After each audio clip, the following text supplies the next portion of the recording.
Hey guys, we are going to do an experiment today. So if you watch the channel, you know I'm a big fan of the products from the Fuel-Ox company. Today we're going to be testing this liquid friction eliminator. And they also make the fuel additive here with the catalyst in it. Great products. Nothing else really like it on the market. But I talked to the company a lot, and they put me in touch with a guy down in Florida who does central air units for residential homes. And he says, I've been putting this liquid friction eliminator a couple ounces at a time in the system, in the refrigerant of these central air units, and I'm getting pretty doggone good results with the efficiencies, and it's bringing the temps down 10 to 20 degrees lower than I would typically see with just the refrigerant alone. So I automatically started thinking automotive AC. I'm gonna put it in the semi truck if it works good in this thing, and I was thinking about reefer units. You know, how much fuel could you save if your reefer unit cooled more efficiently? And oh, incidentally, if you want to try these products, go to fuelox.com, use promo code DIYSemi, get 15% off every order for life. So here's what we're gonna do today. Now, air conditioning depends a lot on ambient air temperature, humidity, even barometric pressure, a lot of different factors. So I'm going to try to do this. This is obviously not scientific, but keep things as consistent as possible. We're going to take the truck on a test drive. I'm going to measure, I'm going to pull it out, I'm going to get it up to temperature.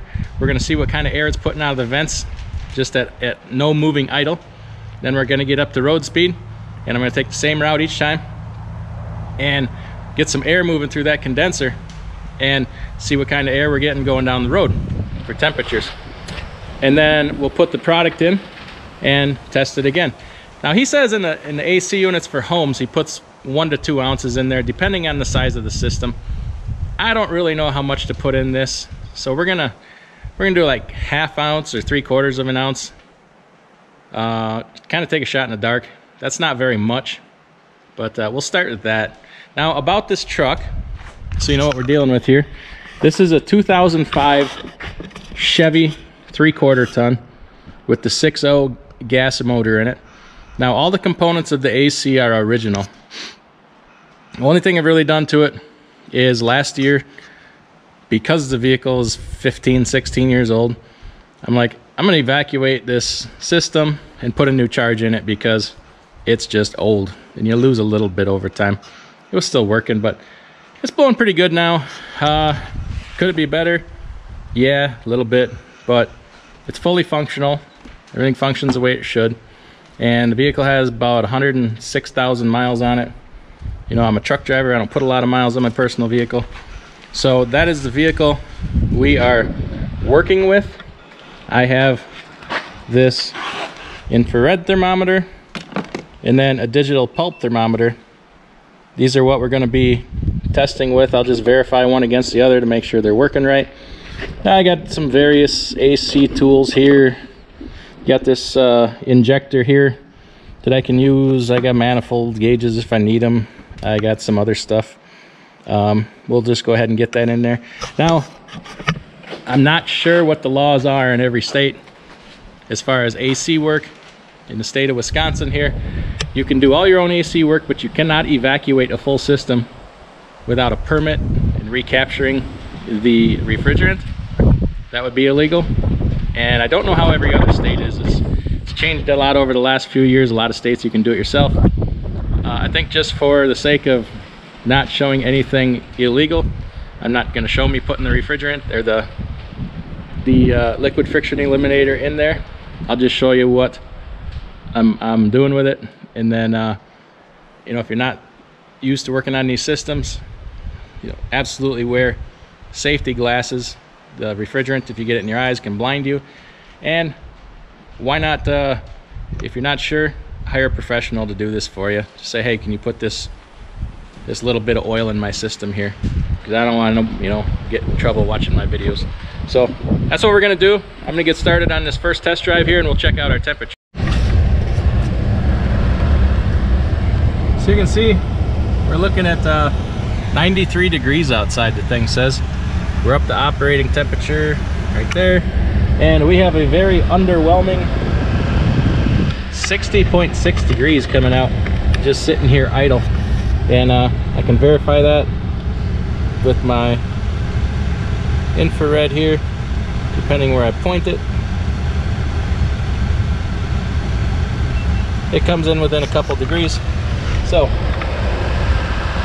let's get going down the road and see how we come out. I'm pretty disappointed in that. The air conditioning ain't working quite as cold as I thought it was, but I don't know, let's see how we do. Like we're settling in about 46.4 to about 47. We're bouncing around, so I'm kind of disappointed in that. I'd like to see it a little colder than that, but it's actually very hot out today and quite humid, so I guess that's not so bad considering the outside conditions.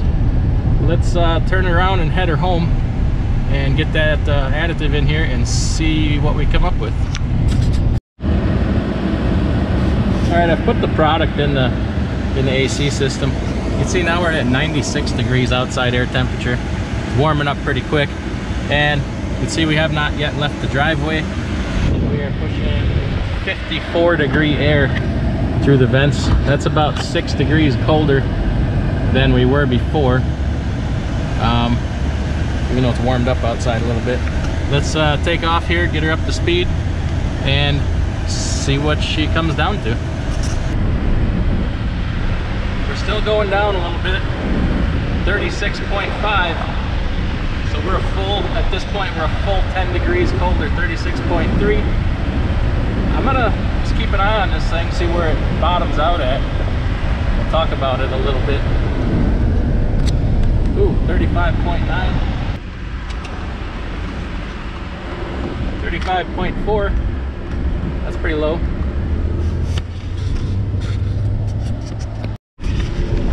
Look at that, 34.7. Dang it. That's pretty good. 34.5.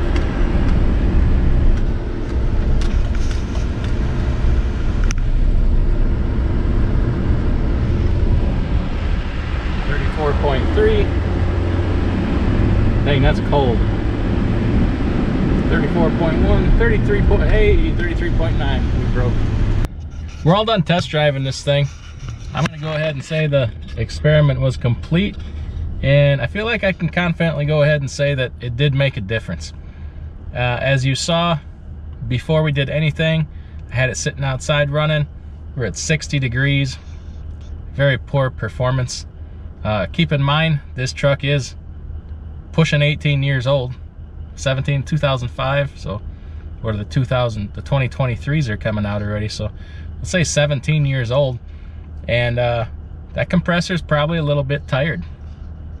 Will a new car run colder than that? Yeah, most likely, but we did an apples to apples comparison on this one. So sitting outside, we were pushing about 60.5 degrees. Going down the road, we settled in at about 46, a pretty consistent 46 degrees. And I brought her back, put the additive in. I only put, well, I was trying to put a ½ ounce in. I spilled just a little bit, so yeah, we'll say just a touch under a ½ ounce is what I ended up getting in there.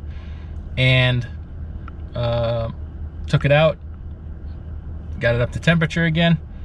The outside air temperature had climbed about 2 to 3 degrees. It's the hottest time of day here. And what were we pushing? 40, 44, I think? I can't remember now. Yeah, I think something like that. Just sitting idle. We got up to the road, got up going here, set the cruise at 60 again, the same route, pretty much same conditions, and the lowest it pulled down to was 35.7. That was pretty impressive. That's a full, better than 10 degrees. Better than the first time. I think the first time it settled in about 46 degrees. That's right, 46. And we got it to pull down to 35.7, which is a, 10 degree swing. But average, I'd say average temperature going down the road, it bounces around a little bit, about 36.3. maybe 36.5. And then you know, the compressor would cycle a few times here and there. It would climb up to, you know, 40-ish and hang out there, and when the compressor would kick back in and bring it right back down. So will a new car run colder than 36 degrees? If it's in peak condition, probably. But this old girl, she's seen she's seen some younger days. So yeah, pretty satisfied, and I'm gonna call that a win. And show it again. We use this liquid friction eliminator from fuelox.com.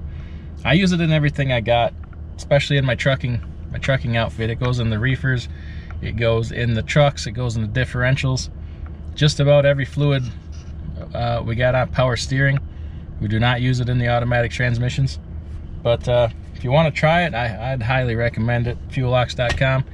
Use promo code DIYSemi for 15% off every order forever. And yeah, I think you'd like it. And don't be afraid to put it to the test. Try it out. Track your own numbers. Try the fuel additive, try the grease, the spray lube, all good products.